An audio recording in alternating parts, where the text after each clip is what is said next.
সেই সত্তা যার কখনো মৃত্যু ঘটবে না। তাই আমরা তার প্রশংসা করি, আমরা বলি আলহামদুলিল্লাহ। সালাতু ওয়াস সালাম প্রিয় নবী মুহাম্মদুর রাসূলুল্লাহ সাল্লাল্লাহু আলাইহি ওয়াসাল্লামের প্রতি, যাকেও এই পৃথিবী থেকে বিদায় হতে হয়েছে, তিনিও মৃত্যুবরণ করেছেন এবং তিনিও মৃত্যুর যন্ত্রণা অনুভব করেছেন এবং তা ব্যক্ত করেছেন। আমরা তার উপরে সালাত এবং সালাম পাঠ করি, আমরা বলি আল্লাহুম্মা সাল্লি ওয়া সাল্লিম ওয়া বারিক আলা নবিয়িকা মুহাম্মদ। আজকের আলোচনার বিষয়বস্তু এই মৃত্যু সংক্রান্ত একটা দিক নিয়ে আলোচনা করব। যদিও মৃত্যু ছোট্ট একটা শব্দ আর একটা মাত্র বিষয়, কিন্তু জেনে রাখেন এই মৃত্যুকে কেন্দ্র করে বহু আকীদাগত দিক রয়েছে, বহু বিষয় আছে মাসলা মাসাইলের এই মৃত্যু কেন্দ্রিক। যদি আমি বিনা বাড়াবাড়িতে বলি, তাহলে যত বিজ্ঞ আলেম কেউ হবেন এই মৃত্যু নিয়ে যদি খুতবা দেয়, তাহলে আমার মনে হয় 20 থেকে 30টা খুতবা লেগে যাবে শুধু মৃত্যুর চ্যাপ্টারটাকে ক্লোজ করা বা একটু তুলে ধরার জন্য। যেমন মৃত্যু চূড়ান্ত একটা সত্য বিষয়, আসবেই আসবে, এবং এর জন্য নির্দিষ্ট একটা সময় ধার্য করা হয়েছে। কারো মৃত্যু আগেও আসবে না, পরেও আসবে না। এজন্য আমাদের দেশের যে অকাল মৃত্যু যে ভাষাটা আছে, এটা হচ্ছে ইসলামের বহির্ভূত ভাষা, বরং আকীদার খেলাফ। এটা অনেক সময় কুফরি পর্যন্ত চলে যাবে। অকাল মৃত্যু বলে কিছু নাই, যার মৃত্যু যখন হবে যেভাবেই হোক না কেন, এটাই হচ্ছে তার চূড়ান্ত সময়। এভাবে মৃত্যু নিয়ে কথা বলার মতো আরও বহু দিক আছে। যেমন মৃত্যুর একটা যন্ত্রণা রয়েছে, তাই বলে যে কোনো ব্যক্তিকে কষ্টদায়ক মৃত্যু মরতে দেখলেই আপনি তার সম্পর্কে খারাপ ধারণা করতে পারবেন না। যে একজন ব্যক্তি মর্মান্তিক মৃত্যু ঘটেছে, হয়তো বা লোকটা অনেক বড় পাপী ছিল না, এটা বলার কোনো অপশন নাই। কারণ আকীদাগত বিষয় হলো, কোনো ব্যক্তি যখন মরে যাবে, সে যদি মুসলিম হয়, তার সম্পর্কে ভালো ছাড়া খারাপ কোনো মন্তব্যই করা যাবে না। এটা হচ্ছে আকীদাগত বিষয়। তৃতীয়ত হচ্ছে একজন ব্যক্তি, যেমন আমরা সবাই মরে যাব, তাহলে আমরা মৃত্যুর জন্য কি প্রস্তুতি নিয়েছি, এটা একটা বিষয়। এই মৃত্যুর জন্য প্রস্তুত হওয়া, এর জন্য যা লাগবে তা আপনাকে জানতে হবে। চতুর্থ বিষয় হচ্ছে মৃত্যু মুহূর্তে একজন মুমিনের আল্লাহ সম্পর্কে কেমন বিশ্বাস বা কেমন ধারণা হওয়া উচিত, এটাকে বলা হয় মৃত্যুর পূর্ব মুহূর্তে করণীয়। যেমন আপনি মুসলিম হওয়া, আপনি ঋণমুক্ত হওয়া, যদি ঋণ থেকে থাকে ওসিয়ত করে যাওয়া, তারপর আল্লাহ সম্পর্কে ভালো ধারণা রাখা, জিকির করতে থাকা, যাতে করে কালেমা পড়া অবস্থায় আপনার মৃত্যুটা হয়। এভাবে একজন মুসলিমের জন্য মৃত্যুর মুহূর্তটা সবচেয়ে বেশি গুরুত্বপূর্ণ। তার জীবনের আজকের দিনের চেয়ে যে মুহূর্তে সে মরে যাবে, ওই মুহূর্তটা সবচেয়ে বেশি মূল্যবান। কেন? একটু পরেই সে কথাগুলো আসবে। তো এভাবে মৃত্যু নিয়ে আলোচনা করার মতো বহু দিক আছে। ঠিক তারই ধারাবাহিকতায় গত খুতবায় আমরা আলোচনা করেছিলাম সন্তানের মৃত্যুতে পিতামাতার ভূমিকাটা কেমন হওয়া উচিত, মানে আমাদের অবস্থাটা কি হওয়া উচিত। যেহেতু আপনারা জানেন তার আগের সপ্তাহে ওই মাইলস্টোন স্কুলের মধ্যে কতগুলো প্রাণ ঝরে গেল, আপনার আমার সন্তানগুলো ঝরে গেল। আদরের সন্তান, যারা এখন পর্যন্ত বয়সের প্রাথমিক পর্যায়ে ছিল, যারা হয়তো খেলতামশায় যে অবস্থায় থাকলে যাদের পাপ লেখা হয় না, এমনও কিছু বাচ্চা ইন্তেকাল করেছে। তো আমরা তাদের জন্য সাফাই গাচ্ছি না, কিন্তু এই ছোট ছোট প্রাণগুলো যেটা কলিজার টুকরা হয়, বাপমার অন্তর ফেটে যাওয়ার উপক্রম ঘটে, এই ধরনের বাচ্চাদের ক্ষেত্রে মুসলিম পিতামাতার কেমন হওয়া উচিত অবস্থা, এটা নিয়ে গত পর্বে আলোচনা হয়েছে। তাতে ছিল ধৈর্য ধারণ করা, এবং ধৈর্য ধারণ করা মানে আপনি কেঁদে কেটে অস্থির হয়ে যাওয়ার পরেই ধৈর্য ধারণ করবেন, এটা না, বরং তৎক্ষণাৎই ধৈর্য ধারণ করতে হতো, এবং তাতে আপনার মর্যাদা কি সেটাও আলোচনা করা হয়েছে। এই মৃত্যুর ধারাবাহিকতায় আকীদাগত বিষয় আলোচনা করেছিলাম যে আমাদের নবী মুহাম্মদুর রাসূলুল্লাহ সাল্লাল্লাহু আলাইহি ওয়াসাল্লাম তিনিও মৃত্যুবরণ করেছেন। এটা একটা সঠিক আকীদার বিষয়। কিন্তু যারা মনে করে রাসূলুল্লাহ সাল্লাল্লাহু আলাইহি ওয়াসাল্লাম ইন্তেকাল করেননি, এরা হচ্ছে বাতিল আকীদার লোক, এরা আকীদা ভ্রষ্ট। সে তওবা ছাড়া যদি মরে যায়, বড় ধরনের বিপদে সে পড়বে কিয়ামতের মাঠে। তো এইভাবে অনেকগুলো দিক আছে মৃত্যু নিয়ে কথা বলার মতো। মৃত্যু নিয়ে কথা বলা যায়, ভালো এবং মন্দ মানুষের মৃত্যুর ধরন কেমন হতে পারে, অথবা ভালো মৃত্যু কোনটা, খারাপ মৃত্যু কোনটা, এই সম্পর্কে কোরআন হাদিসে যথেষ্ট কথা রয়েছে। আজকে এই ভাগের একটা দিক আপনার কাছে উল্লেখ করব।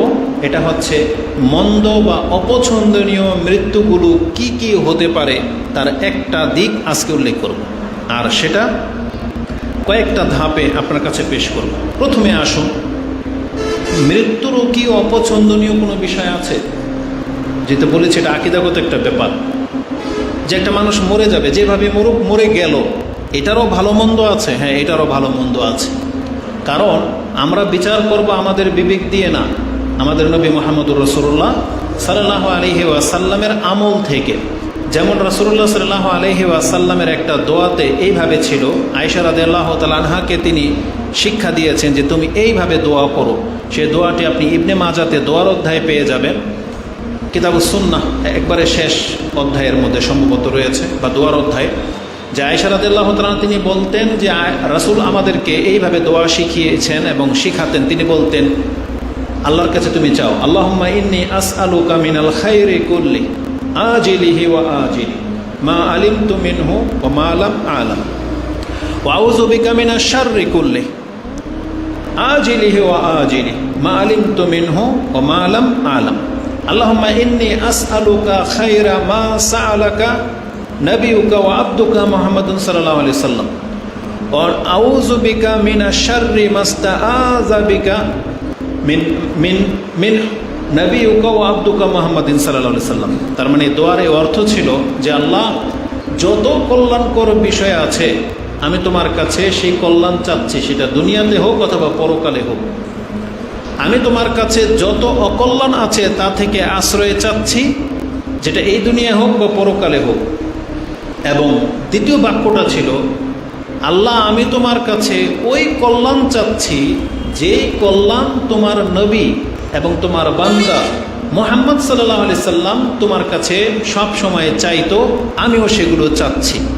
এবং আমি ওই ধরনের অপছন্দনীয় অনিষ্ট থেকে তোমার কাছে আশ্রয় চাচ্ছি, তোমার বান্দা তোমার রাসূল মুহাম্মদ তোমার কাছে যেই জিনিসগুলো থেকে আশ্রয় চাইতো। তার মানে বোঝা যাচ্ছে ভালো মন্দ দুই রকমেরই জিনিস রয়েছে। তো রাসূলুল্লাহ সাল্লাল্লাহু আলাইহি ওয়াসাল্লামের আমলের মধ্যে দেখতে হবে যে তিনি কোন ধরনের মৃত্যু থেকে আশ্রয় চেয়েছেন, আর যতগুলো ধরন থেকে তিনি আশ্রয় চেয়েছেন আপনাকে বুঝতে হবে এই মৃত্যুগুলো মন্দ মৃত্যু বা এই মৃত্যুগুলো অপছন্দনীয় মৃত্যু। কারণ আমাদের নবী তিনি এইভাবে মরাটা পছন্দ করতেন না। যেমন ধসে যাওয়া, আগুনে পুড়ে যাওয়া, তারপরে মাটি চাপা পড়া, অ্যাক্সিডেন্ট হয়ে যাওয়া, এগুলোকে রাসূল পছন্দ করতেন না।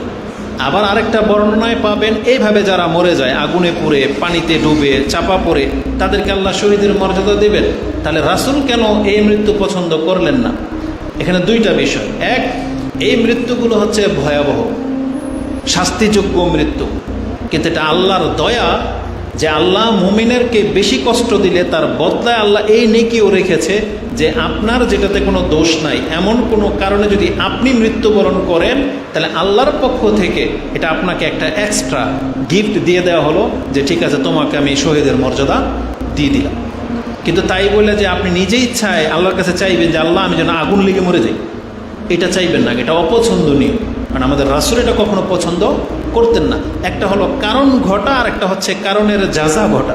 যেমন আপনি হাদিস জানেন, কেউ যদি আপনাকে মেরে দেয় তাহলে আপনার পাপ ওর ঘাড়ে চাপানো হবে, তাই না? এটা সবাই জানেন। কিন্তু কেউ কি এটা পছন্দ করেন? রাস্তা দিয়ে কি এইভাবে হাঁটেন যে কেউ যদি আমার আজকে মেরে দিত, এটা কেউ পছন্দ করেন? কেউ পছন্দ করে না। তার মানে পুরস্কারের উপরে ভিত্তি করে আপনি কাজটাকে ভালো বা খারাপ বলতে পারেন না। কাজটা খারাপ, আপনাকে যদি হত্যা করে দেয় এই কাজটা কি ভয়ানক, এটা কেউ পছন্দ করেন না। কিন্তু কারো সাথে যদি এটা ঘটে তাহলে আল্লাহ তাকে সম্মানার্থে শহীদের মর্যাদা দিয়ে দেবেন, এটা ভিন্ন কথা। কিন্তু তাই বলে খুন হয়ে যাওয়া এটা ভালো কিছু না। এই জন্য আগুন লেগে মরে যাওয়া, পানিতে ডুবে যাওয়া, ধসে যাওয়া, এই ধরনের মৃত্যুগুলো হচ্ছে অপছন্দনীয় মৃত্যু, যদিও আল্লাহ আপনাকে শহীদের মর্যাদা দিয়ে দিবেন। কিন্তু রাসূল এটা ব্যক্তি জীবনে পছন্দ করেন নাই। এমনই কিছু আজকে আপনার কাছে পেশ করব, তাহলে আমরা বলতে পারি হ্যাঁ অপছন্দনীয় মৃত্যু বলেও কিছু আছে। যেমন একটা হাদিস আমি আপনার কাছে পেশ করি। রাসূলুল্লাহ সাল্লাল্লাহু আলাইহি ওয়াসাল্লাম নিজে তিনি এই মৃত্যুগুলো থেকে আল্লাহর কাছে আশ্রয় চাইতেন, যেটা নিজের জন্য তিনি পছন্দ করতেন না। তো তিনি যেটা পছন্দ করতেন না ওটাই আমাদের জন্য অপছন্দনীয় হইতে হবে, যেহেতু তিনি আমাদের রাসূল। আবু হুরায়রা রাদিয়াল্লাহু তাআলা তিনি বলেন, আনিন নবী সাল্লাল্লাহু আলাইহি ওয়াসাল্লাম ক্বালা কানা রাসূলুল্লাহ সাল্লাল্লাহু আলাইহি ওয়াসাল্লাম ইয়াতাআওয়াযু, রাসূল তিনি নিজেই আল্লাহর কাছে বহু কিছু থেকে আশ্রয় নিতেন। আরেকটা বর্ণনায় আসছে তাআওয়াযু, তোমরা আশ্রয় নেও, মানে রাসূল নিজেও নিত এবং আমাদেরকেও বলা হয়েছে তোমরাও এইসব বিষয় থেকে আল্লাহর কাছে আশ্রয় চাও। তাআওয়াযু বিল্লাহি মিন জাহাদিল বালা ওয়া দারাকিশ শাকা ওয়া সুইল কাদা ওয়া শামাতাতিল আদা। এই হাদিসটি ইমাম বুখারী সহ আরও বেশ কিছু হাদিসের কিতাবে পাবেন। বুখারীতে হাদিসটি কিতাবুল কাদার তাকদীরের অধ্যায়ে এসেছে, 82 নম্বর অধ্যায়, হাদিস হচ্ছে 6616। তাতে 4টা জিনিস থেকে পানাহ চাওয়া হয়েছে, মানে রাসূল আল্লাহর কাছে চাচ্ছেন আল্লাহ এই জিনিসগুলো যেন আমার না ঘটে, আমি তোমার আশ্রয় চাচ্ছি। কি? আল্লাহুম্মা ইন্নী আউযু বিকা মিন জাহাদিল বালা। জাহাদিল বালা হচ্ছে এমন মারাত্মক ব্যাধি বা এমন মারাত্মক আঘাত, এমন মারাত্মক বিপদ যেটা মানুষকে একবারে মানে হালাক করে দেবে বা অনেক বড় ক্ষয়ক্ষতির দিকে ঠেলে দেবে। এই ধরনের রোগ, এই ধরনের বিপদকে বলা হয় জাহাদিল বালা, মানে মুসিবতের একবারে চরম পর্যায়ে। এই রকমের মুসিবত যেন আল্লাহ আমার জীবনে না আসে। যেমন এমন বড় রোগ হয়ে গেছে যে সেই রোগের ট্রিটমেন্ট করতে করতে আমার বাপ দাদা যত সম্পত্তি রেখে গেছিল সব বিক্রি করে দিয়েও আমি সুস্থ হচ্ছি না। তাহলে এই রকমের বিপদ যেন আল্লাহ কোনো মুসলিমকে না দেয়, বলেন আমিন। আপনি এমন বড় ঋণের বিপদে পড়ে গেছেন যে আপনার ঋণ পরিশোধ করতে আপনার কিডনি পর্যন্ত বেছে লাইলেও কাজ হবে না, তাহলে এই ধরনের বিপদ যেন কোনো মুসলিমের জীবনে না আসে। আপনার আমার সন্তান এমন কোনো ক্রাইম বা এমন কোনো বিপদগ্রস্ত যেন না হয় যে ওর বিপদ দূর করতে গেলে আমার জীবনের সর্বস্ব হারিয়ে যাবে, বরং আপনার মর্যাদাই হারিয়ে যাবে, এমন বিপদ যেন আপনার সন্তানদের মধ্যে না আসে।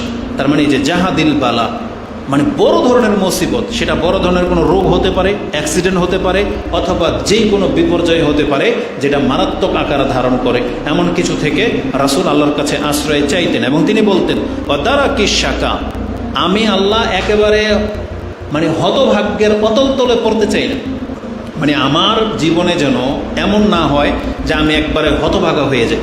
পৃথিবীতে বহু মানুষ আছে হতভাগা, একেবারে লাঞ্ছিত, কেউ তাকে সম্মান করে না, তার জীবনের ট্র্যাজেডি এমন যে তার পুরো বায়োডাটা পড়লে দেখবেন সে লাঞ্ছিত, মানে তার জীবনে এত উথাল পাথাল হয়েছে যে সে উঠতেই পারলো না, ওই লাঞ্ছিত তো লাঞ্ছিতই থেকে গেল।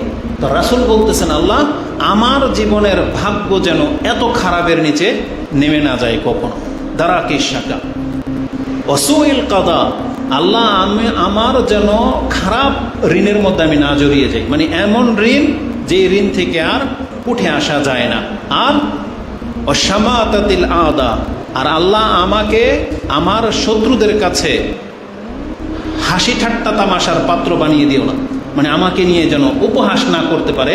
আমার জীবনের এমন কোনো দুর্দশা আল্লাহ দিও না যেটা দেখলে আমাদের শত্রু আমাকে দেখলে হাসবে।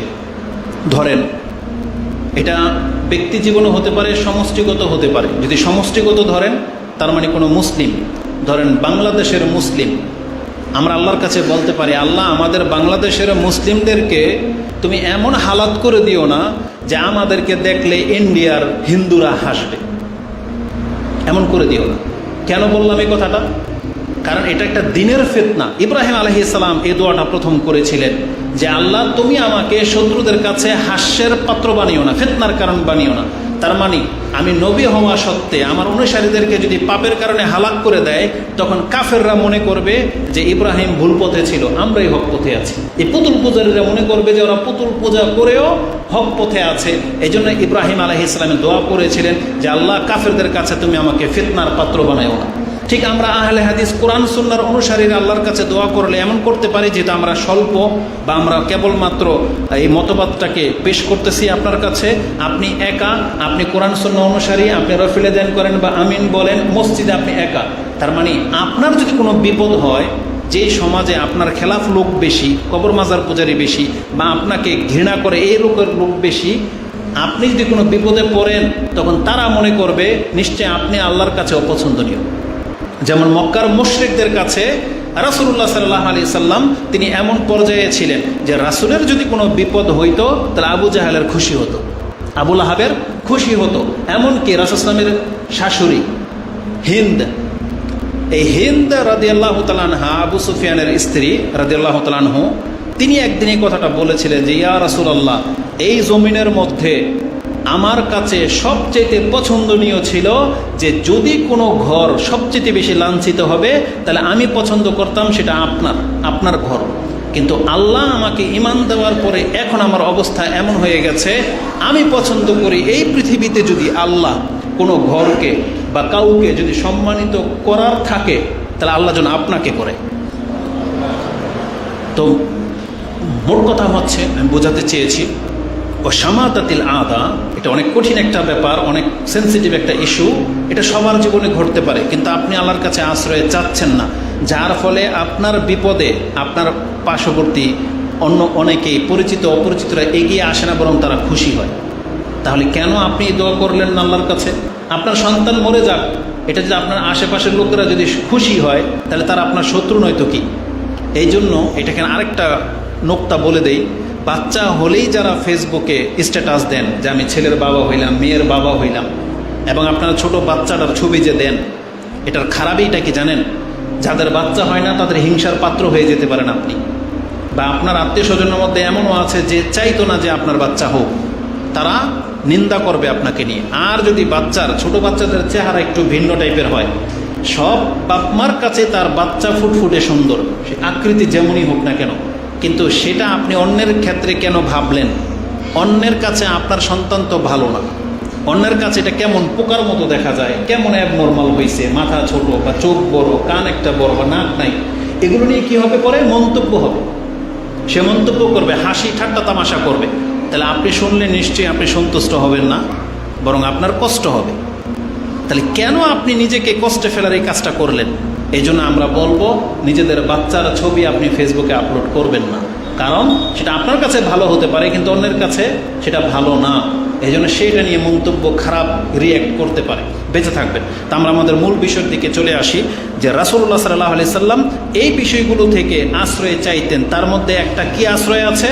ও দারাকিস শাকা, তার মানে হচ্ছে অতল তলে, মানে মন্দ পরিণতি, মন্দ পরিণাম। আল্লাহ, আমি তোমার কাছে মন্দ পরিণাম থেকে তোমার কাছে আশ্রয় চাচ্ছি। এই কথাটাকে আজকের খুতবার সাথে কোথায় ফিট হবে? এই যে মন্দ পরিণাম হচ্ছে একজন জীবনের সবচেয়ে শেষ পরিণতি হচ্ছে তার মৃত্যু, আর ওই মৃত্যুটা যদি মন্দ হয় তাহলে তার জীবনের বহু সুফল তাকে আগে বাড়াতে পারবে না, কারণ মন্দ মৃত্যুর উপরে তার হিসাব নিকাশের নির্ভর করে। সে হাদিস একটু পরে আসবে।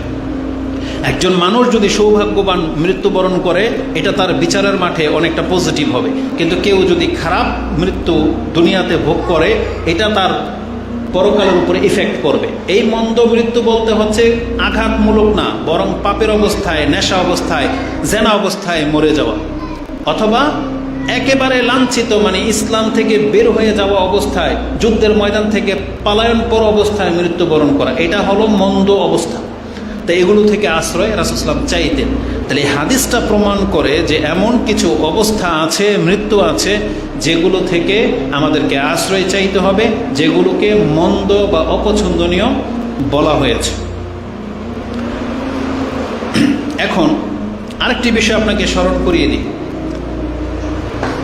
যদি আমরা ছোট, কিন্তু স্টাডির জগতে আমি যেহেতু এই বক্তব্যগুলো লাইভ হয়, রেকর্ড হচ্ছে, আপনারাও সাক্ষী, এমন কিছু সেন্সিটিভ বিষয় আছে যেগুলো আমাদের জন্য অনেক বেশি গুরুত্বপূর্ণ, জনসাধারণের জন্য গুরুত্বপূর্ণ।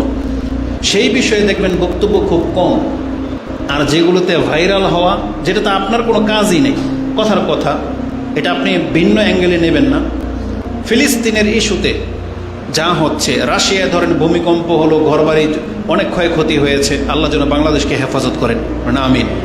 তারপরে চায়নাতে কি হচ্ছে, তুরস্কে কি হচ্ছে, যারা এগুলো নিয়ে পড়ে থাকেন, এগুলো নিয়ে বক্তব্য বা এগুলো নিয়ে ভিডিও যারা দেখেন, আপনার ঈমান আমলে তেমন কোনো প্রভাব পড়বে না। কিন্তু আজকে আপনি কয়বার কোন দোয়াটা পড়বেন, কোন দোয়াটা পড়লে কি নেকি হবে, কিভাবে আপনি চলবেন, ইমাম কিভাবে তাজা হবে, এই বক্তব্যগুলো বেশি জরুরি ছিল। তো ঠিক এমনই একটা বিষয় আমি লক্ষ্য করে দেখেছি, যদিও বক্তব্যটা আজ থেকে 2-4 বছর হয়তো আগে করেছিলাম। সেটা হচ্ছে আল্লাহর কাছে আশ্রয় চাওয়ার গুরুত্ব কতটা। মানে আপনি আল্লাহর কাছে কেন আশ্রয় চাইবেন কোনো বিষয় থেকে, আর যখন কোনো বিষয় থেকে আপনি আশ্রয় চাচ্ছেন তাহলে এটার বেনিফিটটা কি, এটা অধিকাংশ মানুষ গুরুত্বের সাথে নেননি। অধিকাংশ মানুষ কিন্তু আপনি দোয়ার অধ্যায়ে খুলে দেখেন, যে কোনো হাদিসের কিতাবে আপনি পেয়ে যাবেন রাসূল এটা থেকে আশ্রয় চাইছে, এটা থেকে আশ্রয় চেয়েছেন, ওইটা থেকে আশ্রয় চাচ্ছেন। সূরা ফালাক নাসে দেখেন আল্লাহ নিজে আশ্রয় চাওয়া শিখিয়েছেন। আল্লাহ নিজে বলেছেন কোরআন পড়ার আগে তুমি শয়তান থেকে আশ্রয় চাও। তাহলে আশ্রয় চাওয়ার বিষয়টা কতটা গুরুত্বপূর্ণ, আসুন একটা হাদিস আমি আপনার কাছে পেশ করি যে কেন আপনি আল্লাহর কাছে অপছন্দনীয় কোনো কিছু থেকে আশ্রয় চাইবেন। কেন?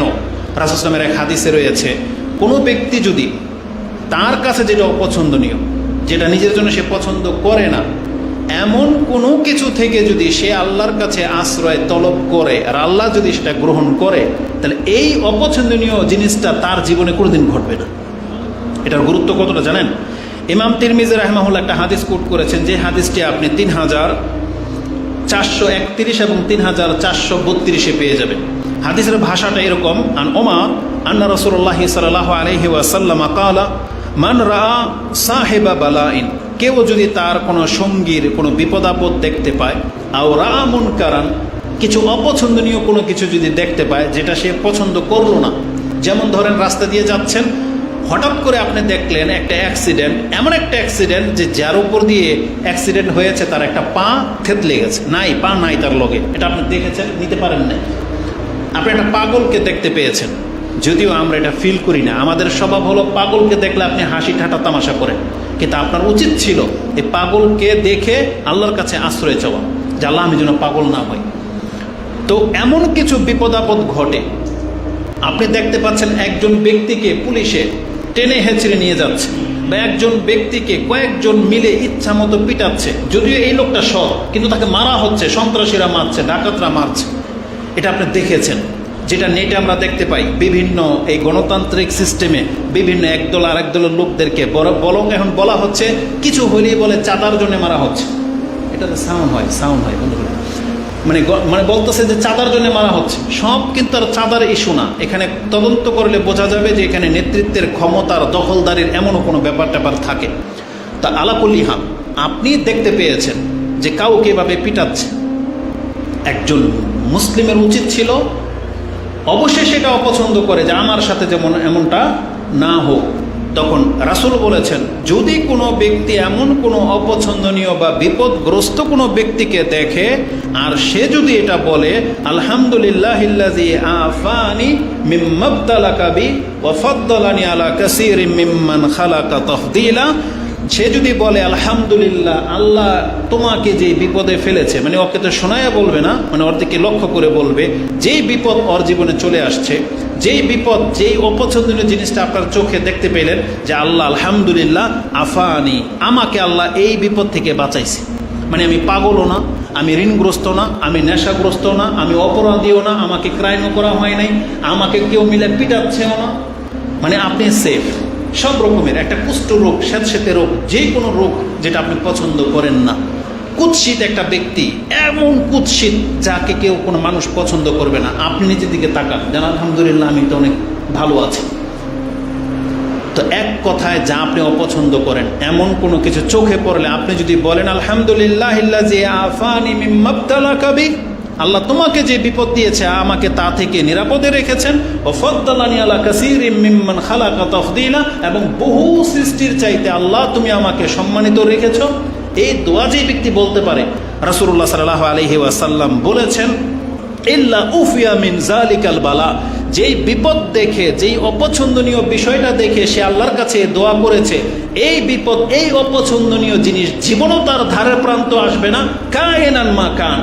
রাসূল বলেছেন এই পৃথিবী যতদিন বাকি থাকবে, অথবা মাস, অথবা আপনি পৃথিবীতে যতদিন বাকি থাকবেন, মৃত্যুর আগ পর্যন্ত এই পাগল হওয়া, ঋণগ্রস্ত হওয়া, পিটিয়ে মারা, পেটের ব্যথা, অমুক, বদ, কুষ্ঠরোগ, কোনো কিছু যা থেকে আপনি আল্লাহর কাছে আশ্রয় চেয়েছিলেন, এই কিয়ামত পর্যন্ত আপনার জীবনে এই মুসিবত কোনোদিন আসবে না। এটা কত বড় কথা। তার মানে আল্লাহর কাছে আশ্রয় চাওয়ার গুরুত্ব এতটা অপরিসীম, যেটা অধিকাংশ মুসলিম আমরা ভ্রুক্ষেপ করি না। আমরা কেউ পছন্দ করি না সেই জিনিসগুলো, তারপর আমি আল্লাহর কাছে বলতেছেন না কেন? অথচ আপনি জানেন মরিয়ম আলাইহিস সালাম যখন জন্মগ্রহণ করেছিলেন, তার মা বলেছিল আল্লাহর কাছে, ওই জোহা বিজ্ঞা, এই যে দুইজনকে আল্লাহ তোমার আশ্রয় দিয়ে দিলাম মিনাশ শাইতানির রাজিম। রাসূল বলতেছেন মরিয়ম আলাইহিস সালামের মায়ের এই আশ্রয় নেওয়া, যার ফলে পৃথিবীর সমস্ত বাচ্চা যখন জন্মগ্রহণ করে, তখন জন্মগ্রহণ করলেই শয়তান তার লজ্জাস্থানে বা পেটে খোঁচা দেয়, আর খোঁচা দিলেই কিন্তু বাচ্চা কাঁদে। কেবলমাত্র দুইজন সন্তানকে শয়তান স্পর্শ করতে পারে নাই, তার একজন হচ্ছেন মরিয়ম আলাইহিস সালাম এবং তার ছেলে ঈসা আলাইহিস সালাম। এটা কিসের বরকত? ওই যে তার নানির দোয়া, ঈসা আলাইহিস সালামের নানির দোয়া, যে আল্লাহ আমি আমার সন্তানকে এবং ওর সন্তানকে তোমার আশ্রয় দিয়ে দিলাম শয়তান থেকে। এই জন্য শয়তান সব বাচ্চাকে খোঁচা দিতে পেরেছে, শুধু ঈসা আলাইহিস সালাম এবং তার মা মরিয়মকে টাচ পর্যন্ত করতে পারেনি। এটা কত বড় ব্যাপার! তাই আমাদেরকে আল্লাহর কাছে দোয়া করা শিখতে হবে এবং দোয়ার পাওয়ার জানতে হবে, এবং আল্লাহর সাথে আমাদের ওই সম্পর্কটা গড়ে তুলতে হবে, যাতে করে আমি আর আপনি দোয়া করার ফলে সেই ফ্যাসিলিটি যেন পাই। নাহলে রাসূলুল্লাহ সাল্লাল্লাহু আলাইহি ওয়াসাল্লাম যত কিছু থেকে আশ্রয় চেয়েছেন আপনি দেখেন তার জীবনে। এবং সবচেয়ে বড় ব্যাপার হচ্ছে, এখন মূল বক্তব্যের দিকে আসি, সেটা হচ্ছে মৃত্যু মুহূর্তটা এবং কবরের আযাব, পরকালের শাস্তি। এগুলো থেকে আপনি বলেন তো দেখি, এই লাইফে বা আজকে কয়বার আল্লাহকে বলেছেন যে আল্লাহ তুমি আমাকে কবর আযাব থেকে মাফ করে দাও, আল্লাহ তুমি জাহান্নামের কিনারা থেকে আমাকে দূরে রাখো, বা হাসরের মাঠের ফিতনা থেকে আল্লাহ তুমি আমাকে বাঁচাও, আমি তোমার কাছে আশ্রয় চাচ্ছি। আমরা কয়বার বলি আল্লাহকে? আমরা বলি না তেমন একটা, অথচ এটা অনেক গুরুত্বপূর্ণ ব্যাপার। তো আসুন আমরা এটা আপনাকে বুঝালাম যে আল্লাহর কাছে আশ্রয় চাওয়ার মর্যাদা কি সেই সম্পর্কে। এখন আপনি আল্লাহর কাছে আশ্রয় চাইবেন, কি থেকে আশ্রয় চাইবেন সেই দিকে আসি। সবচেয়ে মন্দ এবং খারাপ মৃত্যু হচ্ছে অমুসলিম অবস্থায় মরা। এটা হচ্ছে সবচেয়ে মন্দ মৃত্যু। একজন মানুষের জীবনের সবচেয়ে ভালো মৃত্যু হচ্ছে ইমানের হালতে মরা, আর সবচেয়ে মন্দ মৃত্যু হচ্ছে ইমানহীন হইয়া মরা, মানে যার ইমান নাই, সে এক কথায় মুসলমান না, বাকি যে কোনো ধর্মের লোকই হোক না কেন, নাস্তিক হোক, মুনাফিক হোক, মুশরিক হোক বা অন্য কোনো ধর্মের অনুসারী হোক, এ হলো সবচেয়ে মন্দ ব্যক্তি। আর মুসলিম হালাতে মরা, এটা হচ্ছে একজন ব্যক্তির জীবনের সবচেয়ে সৌভাগ্যবান মৃত্যু। এই সম্পর্কে কোরআনে যথেষ্ট কথা আছে, যদি আমরা এখানে ডিটেলস আলোচনা করব না, কারণ আমাদের উদ্দেশ্য একটা ভিন্ন। তো সবচেয়ে খারাপ মৃত্যু যে কুফরি অবস্থায় মরা, এই সম্পর্কে দুইটা আয়াত শুধু আমি আপনাকে কোট করে দেই, যেটা সূরা বাকারাতে রয়েছে। আল্লাহ সুবহানাহু ওয়া তাআলা সূরা বাকারার 160 162 নম্বর আয়াতে বলেছেন, ইন্নাল্লাযীনা কাফারু ওয়া মাতু ওয়া হুম কুফফার উলাইকা আলাইহিম লানাতুল্লাহি ওয়াল মালাইকাতি ওয়ান নাসি আজমাইন। নিশ্চয়ই যারা কাফের এবং কুফরি অবস্থায় মরে যায়, তার মানে যারা বর্তমানে কাফের তাদের উপরে এখন লানত করা হচ্ছে না। যদি কুফরি অবস্থায় মরে যায় তাহলে এর উপরে আল্লাহরও লানত পড়বে, ফেরেশতাদেরও লানত পড়বে। এবং আল্লাহ সুবহানাহু ওয়া তাআলা বলতেছেন, ওয়ান নাসি আজমাইন খালিদিনা ফিহা লা ইউখাফফাফু আনহুমুল আযাব ওয়া লা হুম ইউনজারুন। তারা খালিদিন চিরস্থায়ীভাবে জাহান্নামে থাকবে, তাদের শাস্তি তো কম করা হবেই না, বরং আল্লাহ সুবহানাহু ওয়া তাআলা বলেছেন ওয়া লা হুম ইউনজারুন, আর তাদেরকে সেখান থেকে উদ্ধারও করা হবে না। তার মানে যারা কুফরি অবস্থায় মরে যায়, এটা হচ্ছে সবচেয়ে মারাত্মক পরিণামের কারণ। আরেকটা আয়াত আল্লাহ বলেছেন, কাফেররা সব সময় লেগে আছে তোমাদেরকে তোমাদের দিন থেকে সরিয়ে দেওয়ার জন্য, তবে তোমরা জেনে রাখো ওমাই ইয়ারতাদিদ মিনকুম আন দীনিহি ফায়ামুত ওয়া হুয়া কাফির।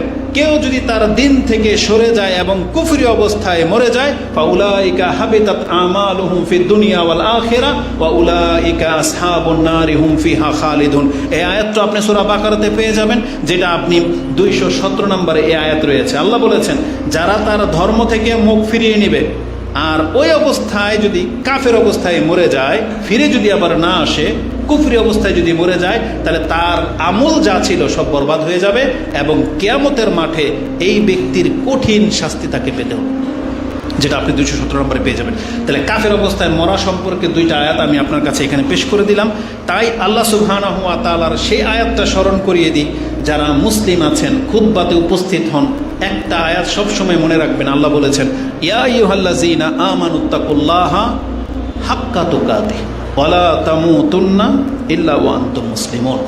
দেখো হে ইমানদাররা, তোমরা মুসলিম না হয়ে মৃত্যুবরণ করবে না। আল্লাহকে যথার্থ ভয় করার চেষ্টা করো এবং অন্তত মুসলিম না হয়ে তুমি মৃত্যুবরণ করো না। তার মানে মুসলিম হয়ে মরতে পারা এটা সৌভাগ্যের লক্ষণ, এটা হচ্ছে সবচেয়ে ভালো মৃত্যু। আর পাপ অবস্থায় বা কাফের অবস্থায় মরে যাওয়া এটা হলো মন্দ মৃত্যুর প্রথম। দ্বিতীয় ধাপ আসে। দ্বিতীয় ধাপ হচ্ছে আমরা আলহামদুলিল্লাহ কাফের না, মুসলিম। তাহলে আমাদের মন্দ মৃত্যু কি? রাসূল বলেছেন বা কোরআন হাদিসে যেটা পাওয়া যায় সেটা হচ্ছে পাপ করা অবস্থায় মরে যাওয়া। আমি বড় বড় পাপের উদাহরণ দেব না, ছোট পাপই ধরে নেন। আপনার দাড়ি নেই, মরে গেলেন, পাপ অবস্থায় মরলেন। প্যান্ট টাকনার নিচে সিগারেট খাচ্ছেন আর মরলেন, জর্দা চাবাচ্ছেন আর মরলেন। তাহলে হারাম খাওয়া অবস্থায় আপনি মরতেছেন।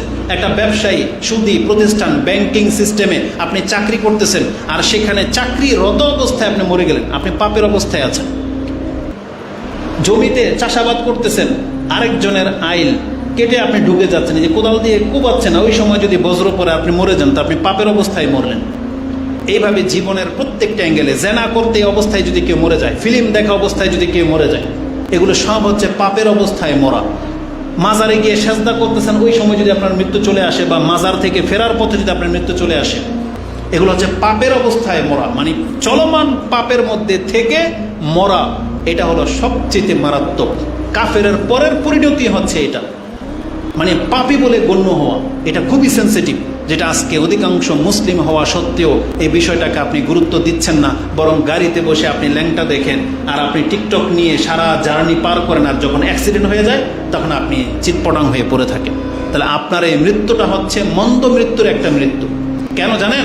কারণ হাদিসে দুই রকমের আছে।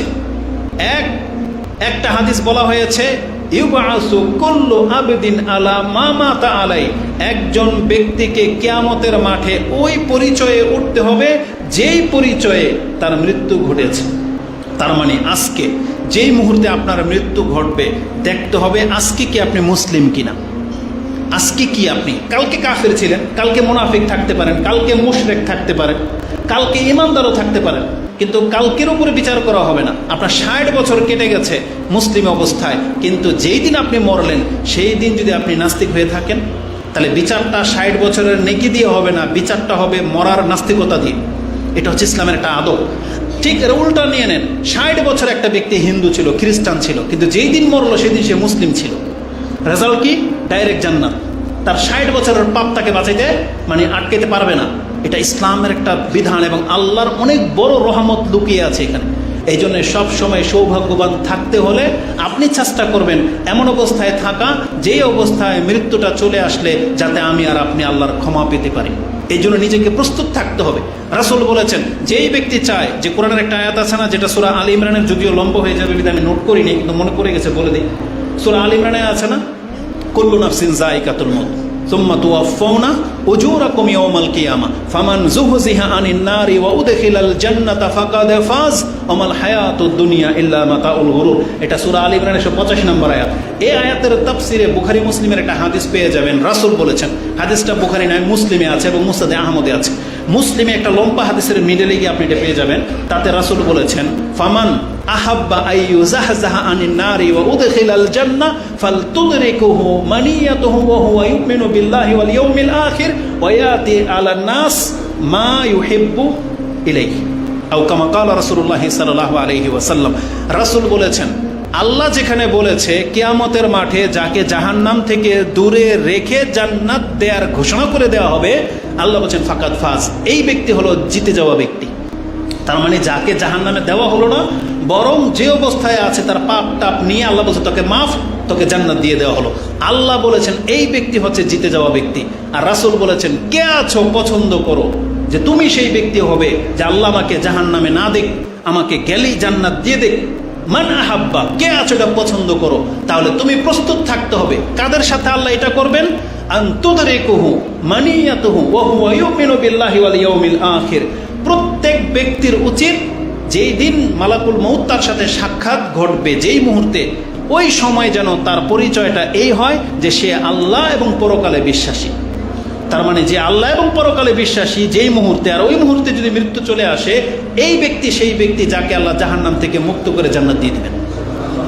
ওয়ায়াতি ইলান নাস, আর তার আরেকটা আমল হচ্ছে যদি সে পৃথিবীতে বেঁচে থাকে তাহলে মানুষের সাথে সে যেন ওই আচরণ ওই বিহেভ করে যেটা সে নিজের জন্য পছন্দ করে। তার মানে ভদ্র মানুষ হয়ে চলতে হবে, কাউকে আপনি গালি দিতে পারবেন না, আঘাত করতে পারবেন না। তাহলে কি হবে? আপনার জীবনের সমস্ত ক্ষয়ক্ষতি আপনার কোনো ক্ষতি করতে পারবে না। কিয়ামতের মাঠে আপনাকে আল্লাহ জাহান্নাম থেকে বাঁচিয়ে রেখে জান্নাত দিয়ে দিবেন, এটা ঘোষণা রয়েছে। তাহলে আমরা কি জানলাম?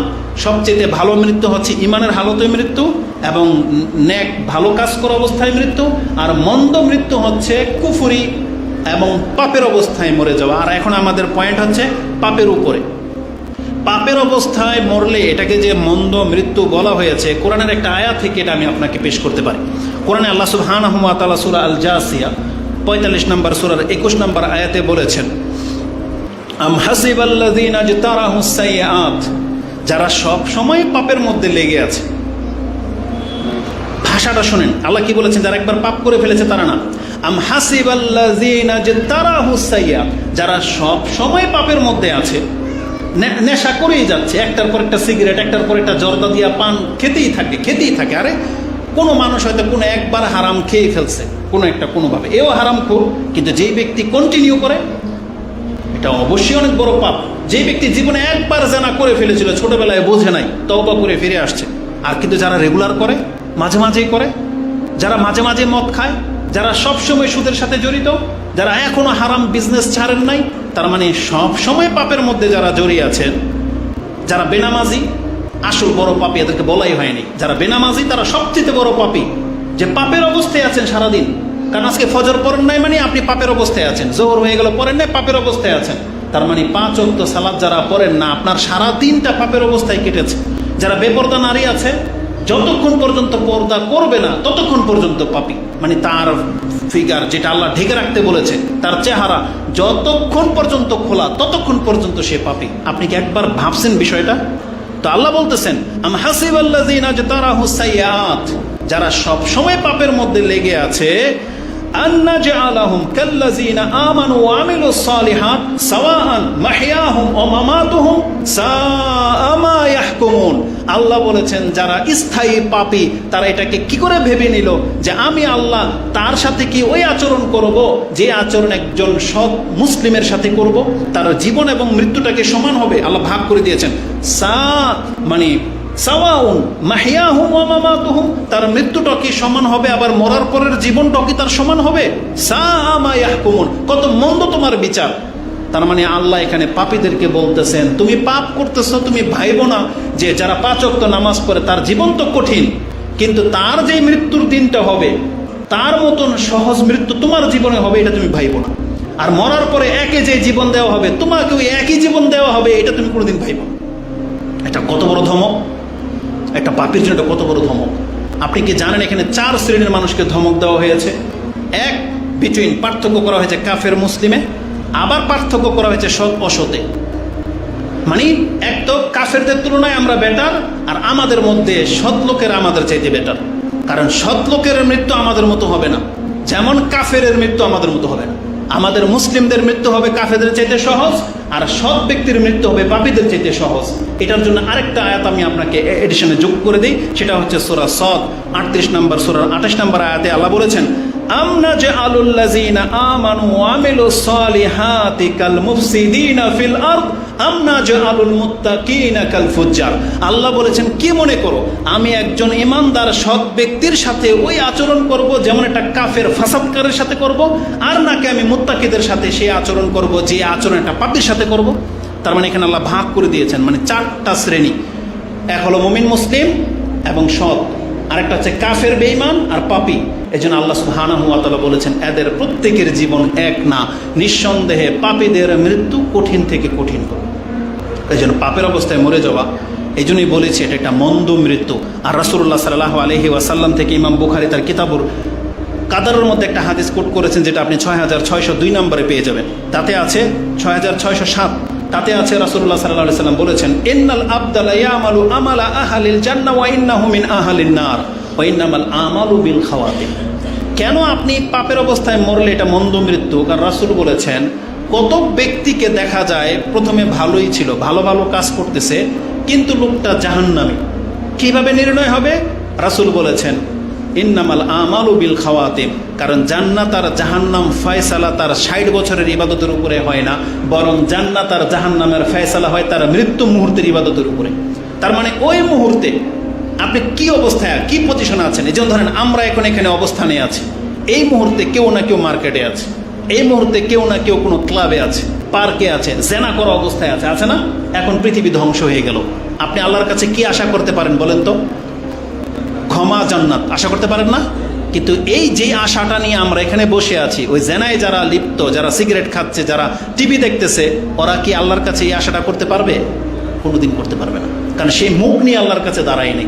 এই জন্য নিজেকে সবসময় এমন পজিশনে রাখার চেষ্টা করেন, যেই পজিশনে থাকলে যে আপনার ভুল ত্রুটিগুলো আল্লাহ ক্ষমা করে দিবেন, এবং আল্লাহ আপনার চেহারার দিকে তাকালে নিজের বান্দা বলে স্বীকৃতি দেবেন, এবং আপনার পাপগুলোকে ক্ষমা করে দেবেন। আমাদেরকে সেই পজিশনে এসে দাঁড়াতে হবে। এর জন্য কি লাগবে?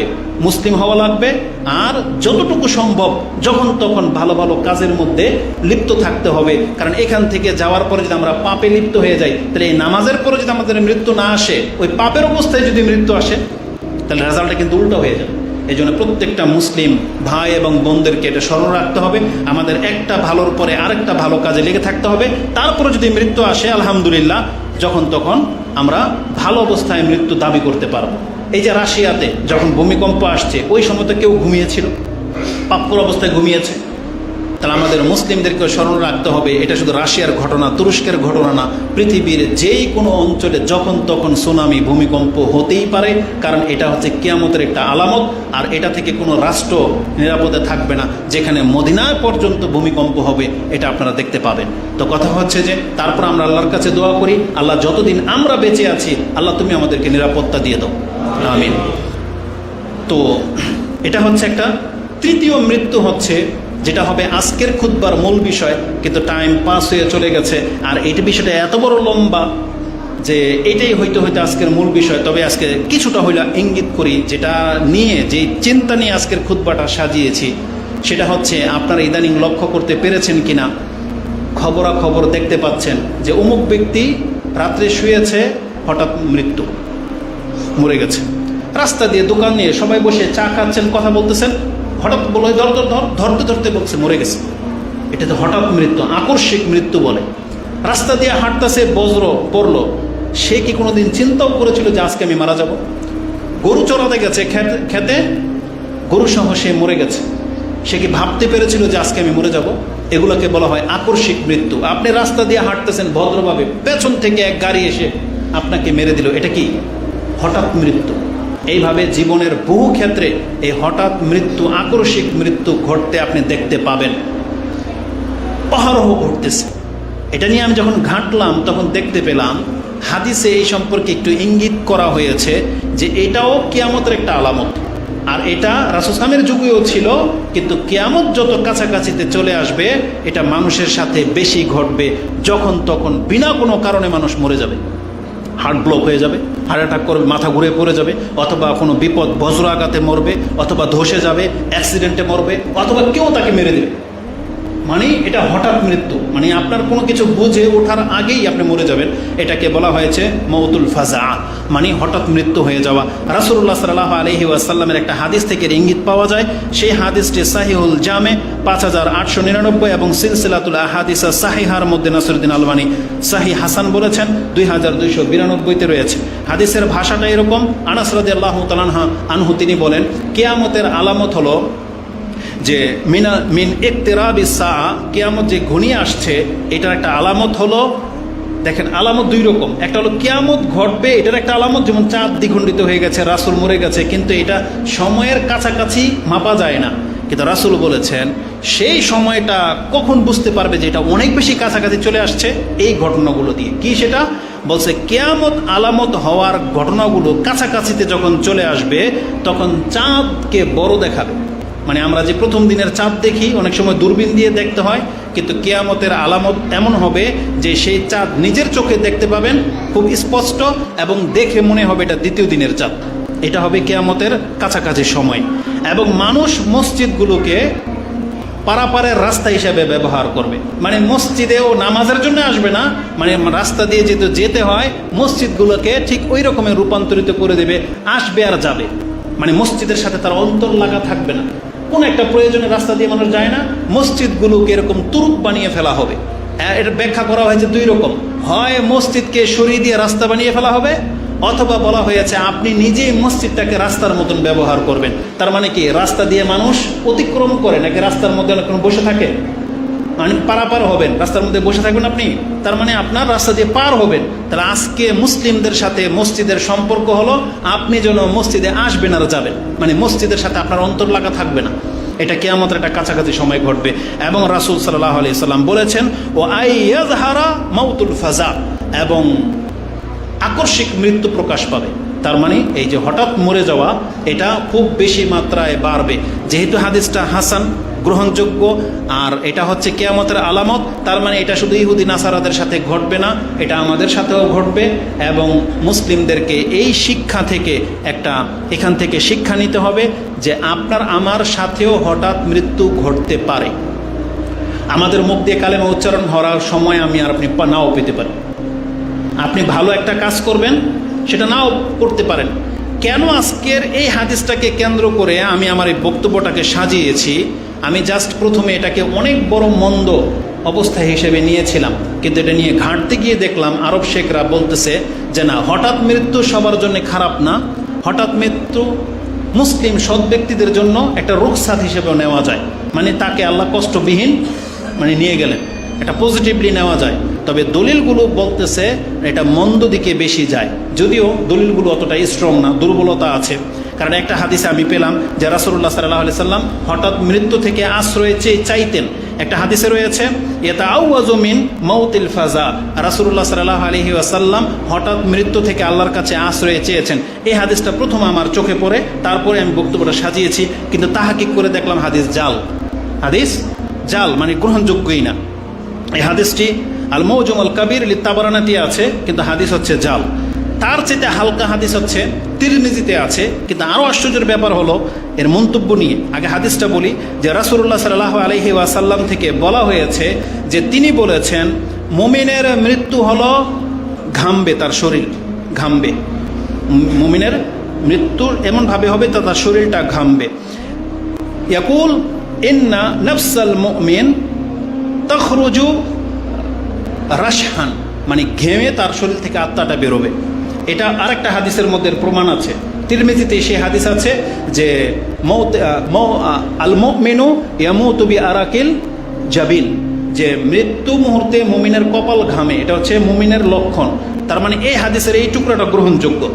তারপরে রাসূল বলতেছেন, ওয়ালা উহিব্বু আইয়ামুতা কামাউতিল হিমার, তবে আমি গাধার মতো মরতে পছন্দ করি না। তাকে জিজ্ঞাসা করা হয়েছিল যে কালা মাউতুল হিমার অমা মাউতুল হিমার ইয়া রাসূলুল্লাহ, গাধার মতো মৃত্যু কি? তখন রাসূল বলেছেন মাউতুল হিমার ইয়ানি মাউতুল ফাজা, মানে হঠাৎ করে মরে যাওয়া, এটা গাধার মৃত্যু, এটা আমি পছন্দ করি না। তো এই হাদিসটি ইমাম তিরমিজি কোট করেছেন 980 নম্বরে। আশ্চর্যের ব্যাপার হলো এই হাদিসের তাহাকিকে বাশশার বলে একজন তাহাকিককারী আছেন, তিনি বলতেছেন এই হাদিস তিরমিজিতে নাই, মানে ইমাম তিরমিজি এই হাদিস জীবনে লেখেইনি। তাহলে তিরমিজিতে কোত্থেকে আসলো আল্লাহ আলম জানো, কারণ আপনি অ্যাপস করলে দেখবেন 980 নম্বরে হাদিস রয়েছে, কিন্তু আল বাশশার বা বাশশির তিনি বলতেছেন লাইসা মিন সুনানি তিরমিজি কাতান, এটা তিরমিজিতে কোনো কালেই ছিল না। তার মানে কোথা থেকে মিস্টেক বশত এখানে হাদিসটা কপি করা হয়ে গেছে, আল্লাহু আলম। তাহলে মানে এই হাদিসগুলো হচ্ছে দুর্বল, কিন্তু সবল হাদিস কোনটা? ওইটা যেটা কিয়ামতের একটা লক্ষণ হলো আকস্মিক মৃত্যু। আর রাসূলুল্লাহ সাল্লাল্লাহু আলাইহি ওয়াসাল্লামের এই আকস্মিক মৃত্যু সম্পর্কে আরেকটা যেটা হাদিস হয়, যেটা আবু দাউদ কোট করেছেন, সেটা হবে আজকের আলোচনার মূল বিষয়। সেটাতে রাসূলুল্লাহ সাল্লাল্লাহু আলাইহি ওয়াসাল্লাম তিনি বলেছেন, কালা